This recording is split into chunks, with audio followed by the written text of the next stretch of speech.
I'm showing no signs of letting up in major cities across the nation. In New York City, at least 5 people were stabbed in the subway just this weekend alone. And it happened just after Mayor Adams laid out his new plan to combat transit crime on Friday. People tell me about their fear of using the system, and we're going to ensure that fear is not New York's reality. New Yorkers will see an increased presence of NYPD in trains and on stations to ensure that we are keeping the quality of life that we expect. I'm not a dysfunctional mayor, and I don't pretend that a problem doesn't exist.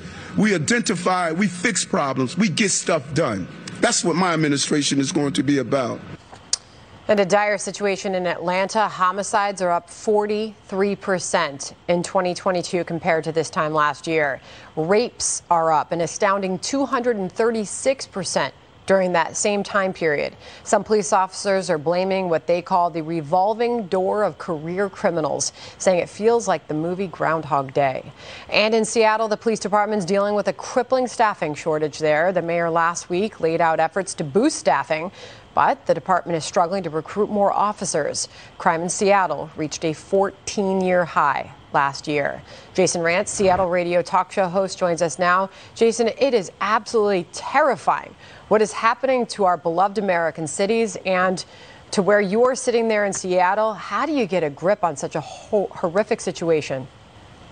Yeah, what you have to do is, number one, you have to actually respect the police departments nationwide. You have to give them the funding that they need to get the hires that they need to actually properly police a city. Number two, you have to make sure that you're getting rid of these policies that are directly to blame for this rise in crime. When you have policies out there that allow people to get quickly booked and then released, not actually punished for their crimes, getting endless chances to basically recommit, not actually reform, you end up seeing the stats that you're seeing.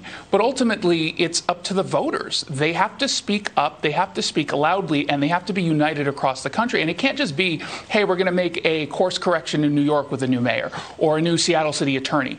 It has to be across the board fixes, because these are all systemic, institutionalized policies that Democrats have installed. You know, Jason, you look at what Seattle has tried to do to boost the staffing there. It was former Seattle Mayor Jenny Durkan issued that executive order, as you know, last year, authorizing $10,000 to $25,000 hiring bonuses for officers. But those funds are no longer available this year, according to most recent reports. And then you had the Seattle City Council voting against this budget amendment that would have eliminated another 101 officers from the force. It seems like a lot of lessons learned from, say, 2020, for example, that we need more police, not less, in this crime environment. Yes, although I'm not entirely sure any of this is going to work, because at the same time there was even a conversation about having a retention bonus for the Seattle police officers who currently work, and unfortunately they got rid of that idea. January, and I just dropped the story today, January saw 20 more officers leaving the force. Now, for Mayor Bruce Harrell to come out and say, look, we need more cops, kudos to him, we absolutely do. The problem is this council has only budgeted for about 125. One, they're not going to get to 125 hires this year. That would be unheard of. Number two, we're down 500 to 600 officers to be at the proper staffing level for a city the size of Seattle. So even if they were to get to that 125, they would still be several hundred short, while at the same time, we still haven't done enough to address that root problem here, which is just allowing these criminals to go free. And supporting the police. Meanwhile, Jason, after a landslide vote recalled 3 progressive members of San Francisco school board, big news last week, from their positions, and this all happened last Tuesday. Mayor London Breed acknowledging where they went wrong. Listen. We failed our children. Parents were upset. The city as a whole was upset, and the decision to recall school board members was a result of that. The board neglected their primary responsibility to focus on other things that are important but not as significant as what they were there to do, and that is to educate children. And an op-ed for the Washington Examiner suggests the San Francisco recall might have other liberal leaders spooked, Jason. The headline calling out embattled Los Angeles District Attorney George Gascon, saying he is panicking and distancing from his soft on crime ideology. Gascon recently backtracked on some of his most controversial policies after that vote. Perhaps that's a victory for some who want to see a reversal of those soft on crime policies. Yeah, I mean, we have to pay attention. He can't just say he's going to backtrack. We actually have to see the results of getting rid of the policies. The problem is, once you've installed these policies, they create a new culture on the streets.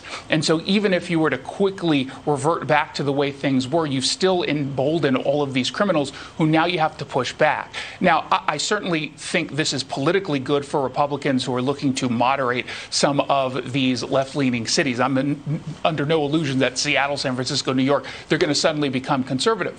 But the political implications here, I think, are really important. What's going unsaid is San Francisco has not changed. It's still very far to the left. However, the voters have said, okay, we do have a little bit of a limit here. You can't go so far to the left that it's unrecognizable. So the progressives within the Democratic Party are causing a lot of problems because they're the ones who are responsible for these policies and politicians to get put into office. And most likely Democratic voters said, okay, I'm not going to vote for the Republican, I'm a Democrat. But now they're going to second guess whether or not they're going to back those progressives. And I think going into the midterm elections, that's really good news for this country and for these cities that have veered so far to the left. An acknowledgement that we failed our children by focusing on renaming schools rather than getting kids in the classroom. That is something. All right, we will see. Jason Rantz, thank you very much.